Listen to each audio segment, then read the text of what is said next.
What's up, everybody? Welcome to the CanesInSight Daily Podcast, powered by Anajar and Levine Accident Attorneys. We are live at the home of the Hurricanes, Duffy's Tavern, right there on the edge of Coral Gables. Got the polos on. We're rocking and rolling. Got Jose Wayne the Pain in the building, and it's another great day at Duffy's, man. How we doing?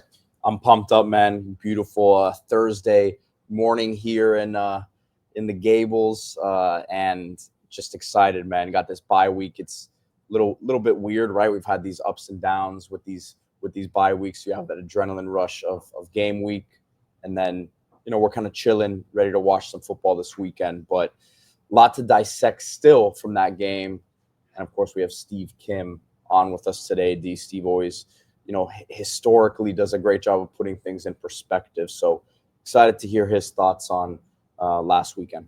Yeah, I got loaded show. Not just Steve Kim. Also, right after that, we got Lance Rofford ready to break it down. You see him on the Upon Further Review articles he does there at CanesInsight.com. 7.6 million posts and counting. So we'll get the full breakdown here. All-star team. If you need an all-star team of attorneys for your case, Anajar and Levine Accident Attorneys. If you're someone you care about has been injured in an accident, you could be entitled to significant compensation. Dial 1-800-747-FREE. 1-800-747-3733. Take back control of your life with Anajar and Levine. Steve, hop in here. How we doing? I'm doing well, gentlemen. Good Thursday to you. A great Thursday, man. And like the last time we were sitting here in Duffy's was before Notre Dame, right? So we were 0-0, 5-0. How are we feeling? Florida, I think, no? Oh, we came back. Yeah. All right, we've been here a few times. We're losing track of the Duffy's experiences out here. I know you've been across the country twice just to come to Duffy's Tavern. But how are we feeling 5-0? Well, I'm feeling great. And in about 7 or 8 days, I'll be back right where you're sitting at Duffy's Tavern, coming in for the Louisville game. Guys, before we get into the FSU victory, just think about it. 7-8 weeks ago, there were national pundits that believed that Mario Cristobal in this program was going to take about 10 steps backwards in the wake of the departure of Cam Ward and pretty good amount of draft choices. And now you fast forward to the middle of October, they are now, in some circles, the #1 team in the country. I think it's really a testament to how far Mario Cristobal has brought this program. Yeah, and let's start with we'll table the end of the game. I know you have a lot of thoughts, and I don't want to start with anything that was negative. So let's start with something positive, and you said it, just kind of how far this program has come. Steve, it's interesting. One thing that's interesting to me is being an offensive line-driven program. Obviously, 2001 best offensive line in the country, but you saw a lot of Canes teams that won in other ways. Maybe the defense looks familiar to what we're seeing this year, but the offense looks similar, I guess, in some ways, different in others. How does this offense, this attack on offense, compare to some of these other championship Canes teams that you've seen in the past? It really does remind me a little bit of 2001 and 2002. The ability to run the ball, set the table with the run game, and throw off play action. And, everyone had doubts about Carson Beck. I thought he was one of the more misunderstood quarterbacks coming into this country. There are actually top 10 lists from national pundits that we all respect. They had him, literally had him 8th or 9th, which I thought was amazing. And if you go back to some of those rankings, they had him behind guys that had never really been a full-time starter or only had started for one season. And it's clear. I believe that Carson Beck has been really good at just playing to the flow of every single game. And we finally saw what he's able to do with the dry track with no moisture in the air. And his numbers actually should have been better. A couple of penalties, and I think we shut the game down in the fourth quarter offensively. But Carson Beck is a guy, he's a jockey to this thoroughbred. We can hit the finish line with this guy. You know who I think looks terrible? And terrible might be a strong word and all this, but Mike Bobo, man. I just... Petey, you know who agrees? Am I wrong? Petey, you know who agrees with you and says you're not wrong? About 98% of the Georgia fan base. I'm not saying he's at the D'Onofrio level that Miami fans were at, or even, who was it, Patrick Nix. But if you go on Georgia message boards and you see the chatter, Mike Bobo, let's just put it this way. We know Todd Monken and Mike Bobo ain't no Todd Monken. I don't think, Beck obviously did not enjoy playing in that offense whatsoever. And I think this just like narratives, there's a lot of negative narratives that happen in these off seasons, right? When it comes to Mario and the stuff that he's done in Miami. But I think that narrative, when it comes to quarterbacks, we talk about the rehab job. This case continues to grow and grow, Steve. It does. And look, I actually watched a lot of Carson Beck throughout the summer. And the one thing I did notice, below average offensive line, running backs were banged up, the wide receivers that dropped over 35 passes, leading the nation. And look, this also mattered, okay? Brock Bowers is one of the greatest tight ends of the past 25 years, probably number one. Ladd McConkey looks like he's going to get 1,000-yard seasons for the next 7-8 at least. That's a lot of talent. And you had some decent athletes. You had Lovett inside the slot. Arian Smith could take the top off the defense. Problem was he would Edward Scissorhands out there. He did not get a lot of help. And look, Gunnar Stockton is pretty serviceable at times. But in terms of what we needed as a program, Danny, you said last year, your opinion was, look, the days of developing that third-year quarterback from day one are probably over, right? So the thing with Beck was I thought there was a little bit of doubt over how much he was committed to football with that previous relationship. And I mentioned this last week. Some of the things that were going on there surrounding it, I was told actually impacted how he was viewed inside the room at Georgia. Not that he was a bad person. My view is this: a quarterback has to be the guy that's all in, first in, last out. I personally don't want quarterbacks having a lot of distractions outside of football. Not saying they don't have to be well-rounded people. They have to be football guys. And one thing that we are finding out over time, Carson Beck is a football guy. Steve, so listen, I'm of the opinion that with Cam Ward and this defense that we have now, if you had this defense and Cam Ward, we're winning the national championship easily, at least last year with that offense, like what we know how they were the whole year. So I will say, though, are we managing the offense the same way we are and letting the defense at times get their breathers? Well, I think scoring 50 or 45 helps the defense. Yeah, but I'm saying the defense probably doesn't. The defense would have been on the field more probably, and then the numbers would be a bit more skewed is what I'm saying. Well, I guess the reason for that disclaimer is I'm not of the opinion that we could not win a championship with a quarterback like Cam Ward, who's an off-script playmaker and the combo guard on the field. I think we could have won it quite easily. I think Cam Ward's a championship quarterback 10 out of 10 times. However, what I'll say about Beck, and I'm asking you this because you saw these guys, is when you think about Kozar, Steve, not Testaverde outside this mold and didn't win, but Kozar, Steve Walsh, Craig Erickson, Ken Dorsey, really guys that made their living in the pocket, guys that were decision makers, guys that had some height to them, guys that were accurate with the ball. Again, very much on script type quarterbacks. Vinny Testaverde an exception, but Vinny Testaverde didn't win it. So do you see Carson Beck almost in the mold of that championship quarterback tradition at the University of Miami? The comparison that I made after the Notre Dame game, after I saw him dumping into the flat a few times to Sharmar Brown, Steve Walsh. I thought Steve Walsh was probably the most in-command quarterback I've seen, even beyond Kozar and Ken Dorsey. The most impressive year I've seen out of a quarterback maximizing his potential around him and the ability was Steve Walsh in 88. Because if you look at what we had in 86 and 87, we had unbelievable talent. Alonzo Highsmith, Mel Bratton, and the bomb squad, Irvin Perriman Blades. And in 88, it was kind of a question mark. We didn't know how good Cleveland Gary was as a full-time player. Leonard Conley was going to play a lot. And the wide receiver unit ended up being very good. But it was a transition to Dale Dawkins, Andre Brown, and Randall Hill. And they played this monster schedule, like 7 or 8 bowl teams, 3 or 4 that won their conference, and the eventual national championship, very tainted Notre Dame. And Steve Walsh did the greatest job of just being the consummate point guard. People say the term game manager as a pejorative. I completely disagree. Every quarterback has to manage the game. And they have to assess, what do we have outside? What's my talent? Can we run the ball? and what is the game flow, and do not screw this up.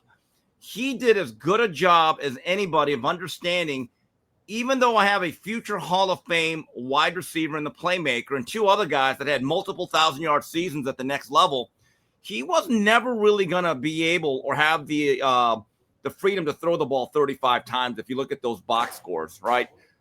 Carson Beck, I think, has actually been better than his numbers suggest, given some of the variables, including the weather so far in 2025. How about your boy Malware? Tony in the secondary there. People better get that Norton. You better get, because he is infecting secondaries everywhere. And, he really is one of the people. There's so many comparisons with him. I don't think he's Santana Moss. I don't think he has, Santana was really an outside receiver. We didn't really have a slot receiver per se in the offense that he played in. People have said Xavier Restrepo. I don't think Restrepo has his outright athleticism and twitch. Some people have compared him to Kevin Williams. Kevin is not the technician or the route runner that Tony is. He's a little bit of all three. He really does have that it factor. And he reminds me a little bit of the way he operates out in the middle of the field and how smooth he is of Reggie Wayne. When you talk about the great ones that really stand out, that kid absolutely has the it factor. Yeah, and the IQ part. I mean, I think when people go back and look at the Reggie Waynes, Andre Johnson, Santana Moss, I don't think they pay enough attention to the IQ factor that those guys have. Andre Johnson had all the tools. I mean, he was very much like what Jeremiah Smith is now, but like Jeremiah Smith, because Jeremiah Smith has this as well. And of course, Malachi has it, is the mental part with Andre, the work ethic, the IQ, all that stuff, the discipline.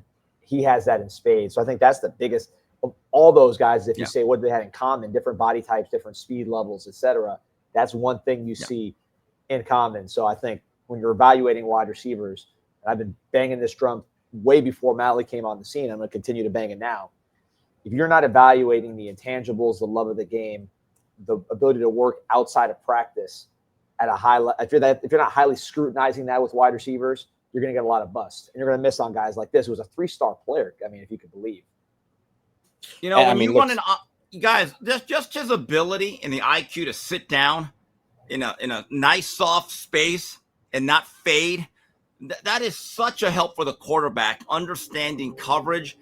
And either you run through in man or either you sit down in zone. It's an old Bill Walsh principle, and he does it like a 10-year NFL vet. Hey, guys, cannot forget, we want to thank the Cruz family, our good friends out there. We got to talk about them. They are a family. They love the Hurricanes. And Canes fans, before you head out to Hard Rock Stadium, make sure your tailgate is loaded up with everything you need to make that an enjoyable experience at the greatest stadium in college football.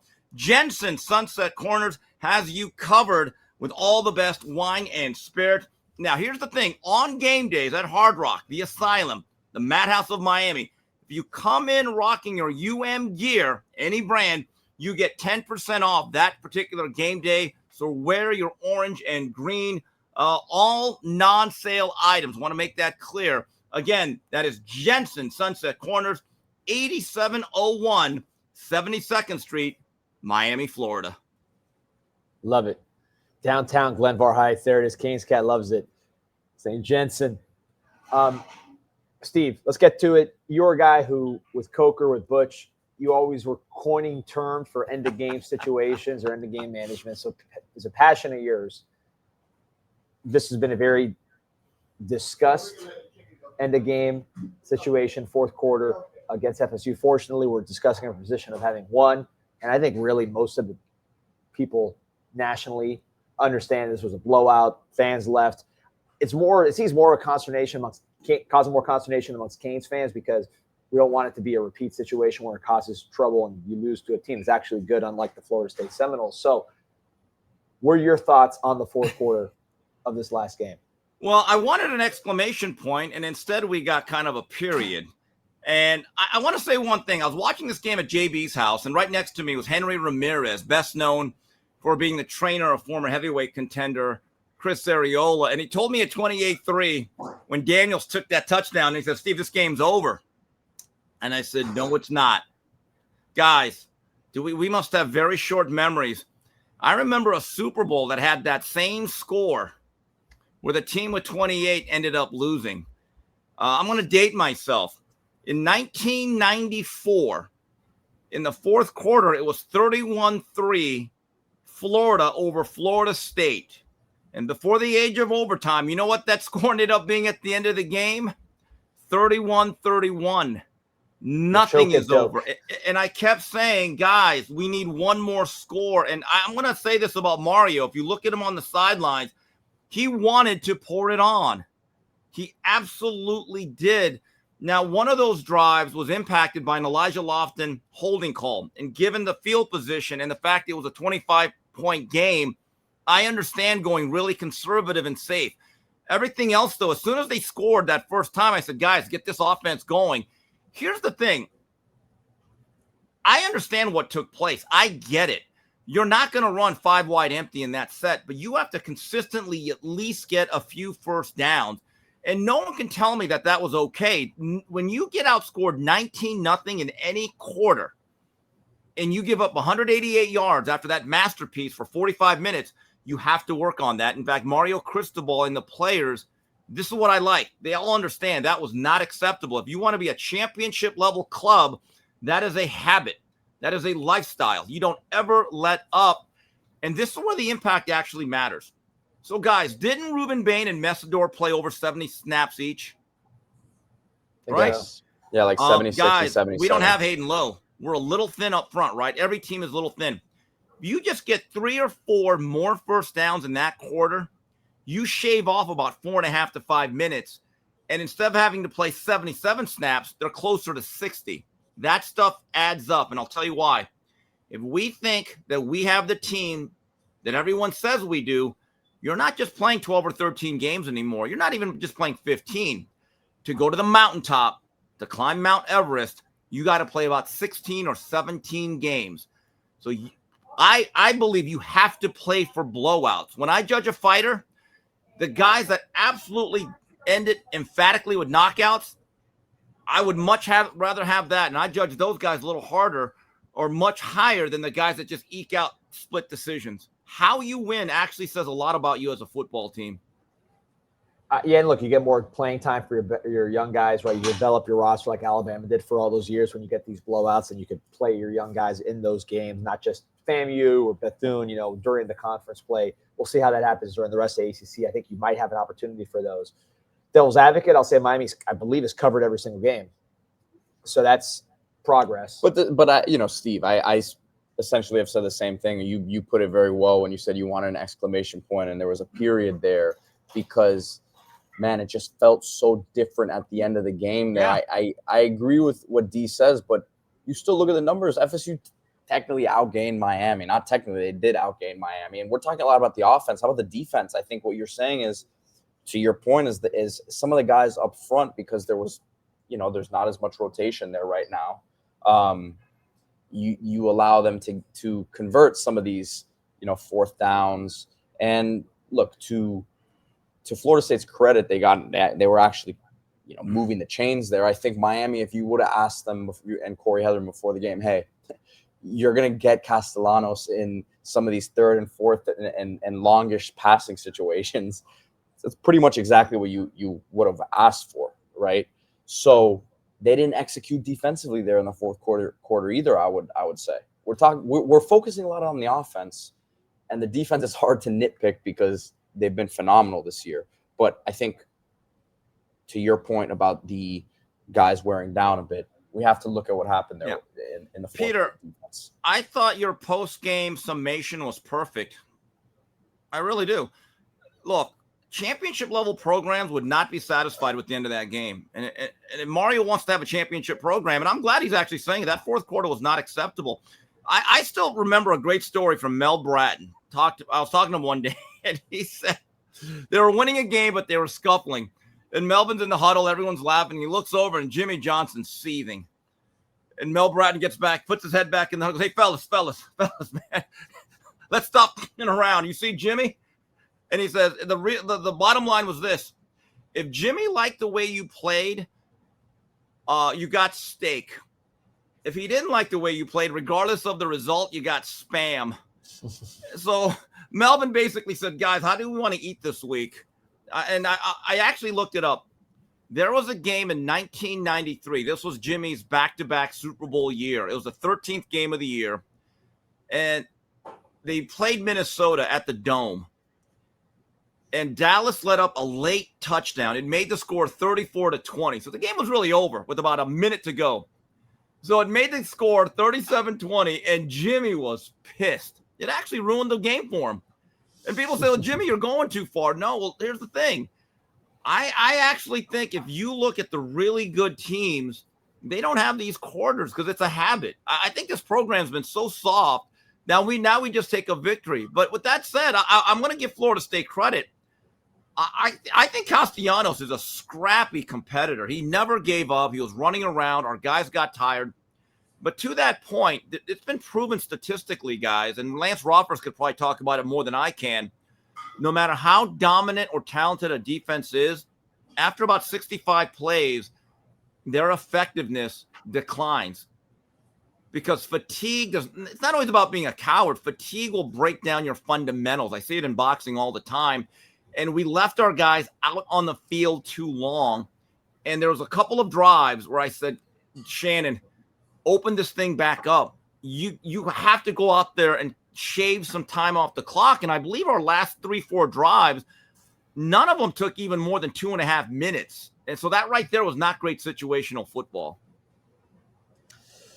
So, Steve, I got to talk to you about the progress of the roster. Actually, but first, let's talk about some folks that are consistently progressing, and that is U Health. That is the University of Miami Sports Medicine Institute. You consider yourself an athlete. Pete's on the pitch. Steve's in the boxing gym. I'm running around. You just want to be active. You probably know how hard it is to sit on the injured list with pain or injury. Maybe you even try to hack your own rehab, get back earlier. But if compromising your movement or performance is not an option, you want to get back to 100%. Call the experts at the University of Miami Sports Medicine Institute. Whether it's elite competition like the University of Miami Sidelines, everyday movement, the University of Miami Sports Medicine Institute is the trusted choice for those who demand excellence. Set an appointment today at uhealthsports.com.